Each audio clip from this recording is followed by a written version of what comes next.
Namasté les divins et les divines, j'espère que vous allez bien, que vous avez passé une bonne semaine. Donc je vais vous proposer l'horoscope pour la semaine du 26 avril. En plus ce soir c'est la super lune rose qui sera sans doute visible si vous êtes dans des endroits bien dégagés et pas trop avec de lumière artificielle on va dire. Donc encore merci aux nouveaux abonnés et bienvenue surtout. Merci à tous ceux qui m'ont laissé un petit commentaire, qui ont liké, comme d'habitude, ça fait toujours plaisir. Cette semaine, je vais donc comme d'habitude vous donner votre signe opposé, que vous pouvez aller voir en plus de l'ascendant. Je vais vous donner aussi une petite série de chiffres, un petit peu comme ça pour, on va dire un peu jouer, si on peut dire ça comme ça. Vous pouvez les jouer au loto, au PMU, en jeu de grattage. Ça peut être, à part, quelques signes où les mêmes chiffres sont pratiquement sortis. Donc, dans ce cas-là, je donnerai une explication numérologique. Pareil, donc je me suis servi du tarot des animaux sauvages, donc avec leur signification, l'oracle, le tarot onirique, l'oracle du karma, et pour finir, le tarot de la vie du quotidien. Donc voilà, c'est pas mal de cartes cette semaine. Donc j'espère que ça va vous plaire. Sinon, rien de particulier, à part, comme d'habitude, ne prenez que ce qui vous intéresse et que ce qui vous résonne surtout. Ça peut vous intéresser, mais c'est vrai que ça résonne pas, quoi. Donc voilà, écoutez, bonne écoute. Et puis pour ceux qui sont intéressés par mes romans, je mettrai toujours le lien en bas de la vidéo pour pouvoir les consulter, éventuellement les acheter. Voilà, donc je vous souhaite une très bonne semaine et à très bientôt. Namasté.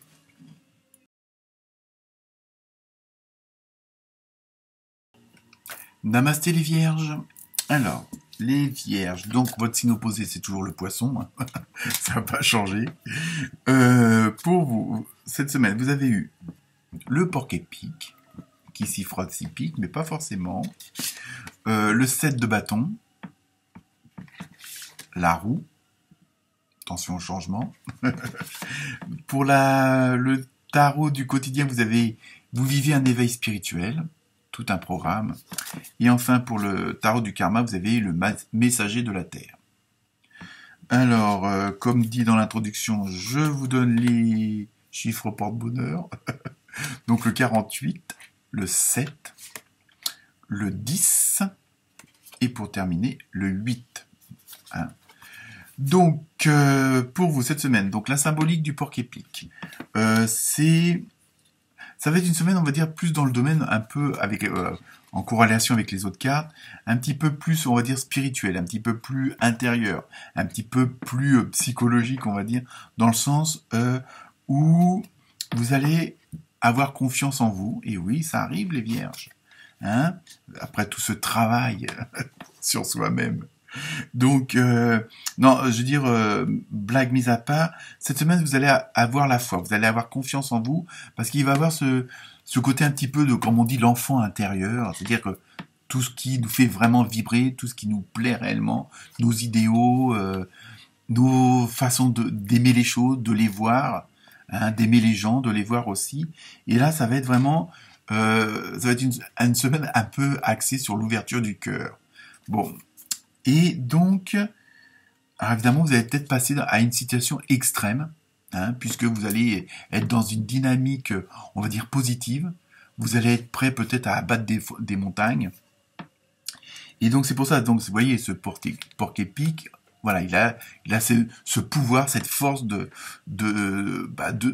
vouloir, d'avoir confiance en soi, de retrouver un certain équilibre, parce que on sait tous que les vierges, on a tendance à être pas mal anxieux, et très cérébral, ou cérébraux. Oui, parce qu'il y a aussi des hommes vierges. Je rigole. Et donc, voilà, donc il faut, en plus, cette foi va vous donner le courage, va vous donner un certain pouvoir aussi, donc une dynamique, pour modifier les choses en votre faveur, même si au premier abord quel que soit le domaine, quel que soit le dossier, ça vous paraît un petit peu compliqué ou un petit peu pas ce que vous voulez, justement, par votre foi, par votre confiance, par ce dynamisme de vouloir foncer, hein, de vouloir à tout prix aller où vous voulez aller, hein, vous allez justement prendre ce pouvoir-là, hein, cette force-là, pour modifier les fameux obstacles ou pas, enfin, ou de modifier, de faire face aux personnes qui pourraient vous mettre des bâtons dans les roues, aux événements qui pourraient vous mettre des petits cailloux dans la chaussure. Et donc là, à la rigueur, rien ne vous résistera pas, quoi. Je veux dire, et donc vous allez modifier avec ce pouvoir la situation pour qu'elle soit en votre faveur ou pour qu'elle continue à aller dans la direction où vous voulez qu'elle aille.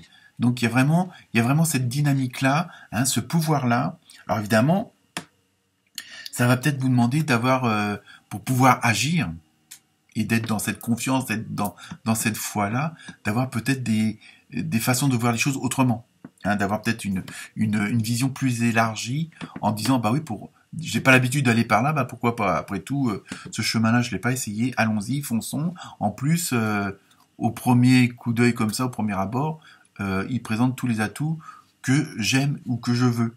Hein. Donc c'est pour ça on vous parle que vous allez vivre un éveil spirituel. C'est surtout que cette dynamique de confiance en soi, ce que vous ressentez à l'intérieur, hein, ce qui vous fait vibrer à l'intérieur, vous allez savoir le mettre, je veux dire l'exprimer. Et ça c'est pas toujours évident, hein, chez certains vierges et vierges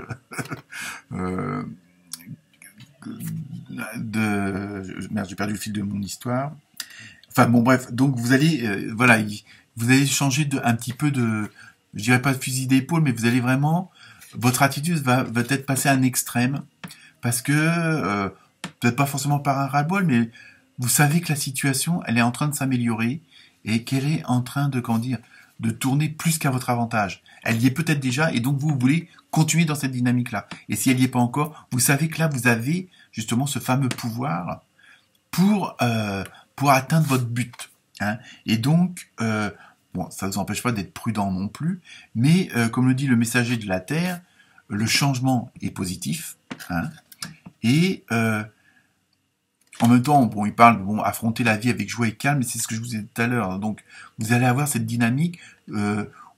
Si c'est avec joie et calme, c'est pas forcément un affrontement, mais vous allez à la rigueur, pour vous, vous allez libérer la voie. La route, elle va être nickel.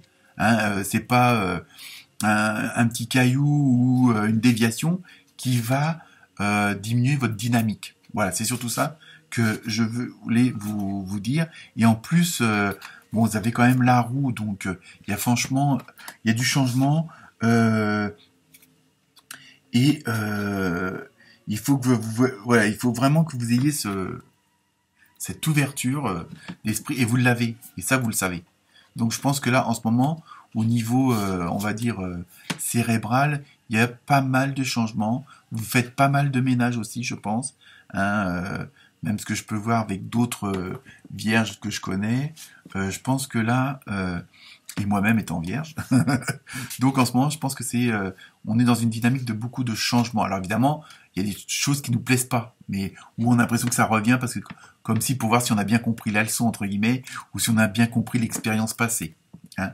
Donc vous inquiétez pas s'il y a des petites choses qui reviennent, justement, c'est ces fameux trucs là avec votre pouvoir, vous allez pouvoir balayer d'un seul coup et continuer à avancer parce que en fin de compte, j'ai l'impression que cette semaine, la Vierge, un vrai bulldozer, mais dans la douceur, dans le calme, dans la joie. Mais ça n'empêche pas d'avoir cette puissance. Donc bonne semaine les Vierges. Namasté.